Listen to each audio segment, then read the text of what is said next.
Good morning everyone. So meron tayong panoorin na rebuttal ng isang CFD kung paano natin ito i-rebut patungkol sa video ng ating ginawa. Hello guys, magandang gabi po dyan sa inyong lahat. May bagong rebuttal naman tayo na gagawin patungkol dito sa akusasyon ni Bro Ivan Nakwa. Ang sabi niya kasi, man, because there was no room for them in the inn. So ibig sabihin sa verse 7, siya po ay, ano sabihin dito, binalot ng lampin. Okay? So dito, hindi pwede na ilagay si Jesus Christ ni Maria sa pusungan. Okay? Kung mayroong mga tupa doon, tiyak na si Jesus Christ ay makakain. So bakit nilagay ni Maria si Jesus Christ doon sa pusungan? Dahil yung mga tupa na yon ay lumabas. Ibig sabihin mga kapatid kaibigan, kung yan po ay winter, dapat bawal na ang isang pastor o ang isang pastor na papalabasin niya yung kanyang mga karniro para papakainin. Ano naman ang makain kung may mga snow? Diba? Sa araw ng Disyembre, yan po ay winter. Okay, so may posibilidad talaga na hindi pwede makakain ang mga karnero kung sa araw ng winter sila lumabas. Okay, so nung nilagay ni Maria si Jesus Christ, wala pong mga tupa o karnero. So dito, sa verse 8 mga kapatid, and there were in the same country shepherds abiding in the field, keeping watch over their flock by night. Ayun, so malinaw dito, no? Sa verse 8, mga tupang pinapastol, hindi sila pwede magpastol kung umuulan o nagilo at hindi magkain ng damo. Kasi may hilo nga. So, ngayon, tama ba na December 25 pinanganak si Jesus Christ? Ang sagot sa Bible, no. Okay, very simple po ang Bible, no? Siya na po ang nag-explain at hindi po December 25. isipin mo, sabi niya wala daw mga tupa doon sa Bethlehem kasi daw, winter. Okay, hindi ko yan sinabi. Okay, so kukuha ka ng video sa akin tapos ilagay mo kung meron ba akong sinabi na walang tupa sa Bethlehem. Ang sabi ko sa video malinaw. Taxing was first made when Cyrenius was governor of Syria, and all went to be taxed, everyone into his own city. So ibig sabihin dito sa Luke chapter 2 verse 2 and 3, ito po ay census, no? So sila po ay nag house to house, tapos sila ay sinisinsos ng mga tao.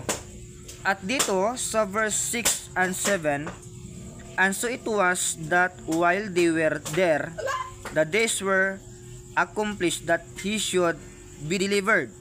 And she brought forth his firstborn son, and wrapped him in swaddling clothes, and laid him in the mud, because there was no room for them in the inn. So ibig sabihin sa verse 7, siya po ay, anong sabihin dito, binalot ng lampin. Okay? So dito, hindi pwede na ilagay si Jesus Christ ni Maria sa pusungan. Okay? Kung mayroong mga tupa doon, tiyak na si Jesus Christ ay makakain.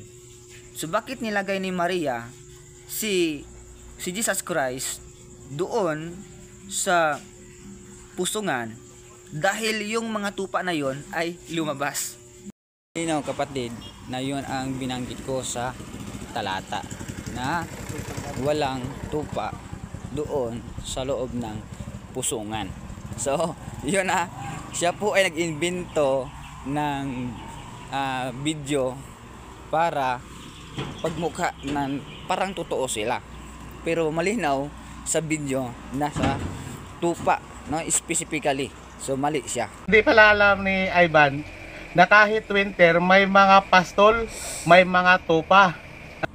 Kahit winter o taglamig, kahit pa nagninyebe o nag-ilo sa lugar na iyan, may mga tupa pa rin yan. Bakit? Dahil ang mga tupa, makakapal ang mga balahibo, hindi yan tatablahan ng lamig. Ano ka ba? Pag-recess ba? Ha? Ulitin ko, hindi ko sinabi na walang tupa sa Bethlehem. Oh. Okay, so ang sabi ko, walang tupa sa loob ng pusungan. Ang sabi mo, walang pastol o shepherd, ha? Pagdating sa taglamig. Hindi mo pala alam yan? So, puro kasinungalingan, hindi ko sinabi na walang tupa, no, sa winter. Okay, so ang sabi ko lang, walang tupa sa loob ng pusungan. So, sinungaling itong si FB na to. Ha? Ito, Genesis 31, 38, 41. Genesis 31, 38, 41. Mababasa mo yan. Ha? May mga tupa at may nagbabantay ng tupa. Ulitin ko, ang mga tupa, nabubuhay yan kahit nagyilo o may nyibi sa lugar. Kasi makakapal ang kanilang balahibo. Ha? Ginagawa pang jacket yan. Ano ka ba? Sus, pag-research ba? Paritang paulawan. So sabi niya sa akin, nabubuhay raw ang tupa sa winter o sa taglamig. Totoo naman yon. Pero ang sabi ko kasi sa video, okay, so walang tupa sa loob ng pusungan. Yun yung malinaw. O, dinagdagan niya dahil ito sila mahilig talaga sa dagdag. Ikalawa, sabi sa Bible, hindi rin mababasa na December 25. So yun, malinaw. Tapos niya, mag-research raw ako. Ay, ikaw dapat ang mag-research sa Biblia. Huwag yung sa Mr. Google ka. Okay, so nakakaya naman na magpatawag ang CFD tapos wala kang alam. O, Kapitolo, laway lang ka. Kawawa ka naman. Ikaw yung nahiya. December 24, ang mga taga Bethlehem may Christmas parade. Walang snow. Ha? Sino ba may mas alam sa inyo? Ikaw na taga Pilipinas o yung mga taga Bethlehem? So, according sa Bible, mas mayroon kaming source according sa Bible. Isa yung Mr. Google. Kailan lang niya sumulpot niya yung Google. Diba? Kung ikumpara mo yan sa Bible, talagang wala ka sa hulog. No? So, hindi mo maribat yung video ko. Puro ka lang akusasyon. So, ang sabi ko malinaw ulitin ko. Nagkakahiya ka namang CFD. Nakabasa ka lang isang talata, naging CFD ka na. Sasampalin ka ng mga kasama mong mas magaling pa sa'yo. Okay? So, sabi ko, walang tupa sa loob ng pusungan. Yun lang, simple na walang tupa sa pusungan. Pero, saan yung false accusation mo? Awa ka naman. Di ba? Nag-iilaw ang Bethlehem pagdating ng January. Ha? Sa kalagitnaan ng January, nag-iilaw ang Bethlehem, hindi December. Pataka ka. Ha? Pataka ra yung ka, tinuod. Sa Bethlehem daw, ay nag-iilaw na daw tuwing December. Diba? Kaya dito, walang hilo. O, diba? Nag-celebrate pa sila ng Christmas parade. O, ito may video kasunod.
He's digging. Folks, these sheep don't get any hay. They haven't got a bale all winter. If we give them hay, they don't eat it. They're a whole lot like a horse. They like grazing over eating hay any day. Look at them all out there. I mean, they're going to town. These sheep don't feel sorry for themselves. It's pretty cool. You got animals that'll feed themselves even in the snow. And look at the condition on those sheep. I mean, they're in good shape. No hay, no grain, nothing. They do get mineral. Well, we don't consider mineral a supplement. You know, minerals, if it's not in the soil, the sheep can't get it. And if it's not in the soil, of course, it's not going to be in the plants. What?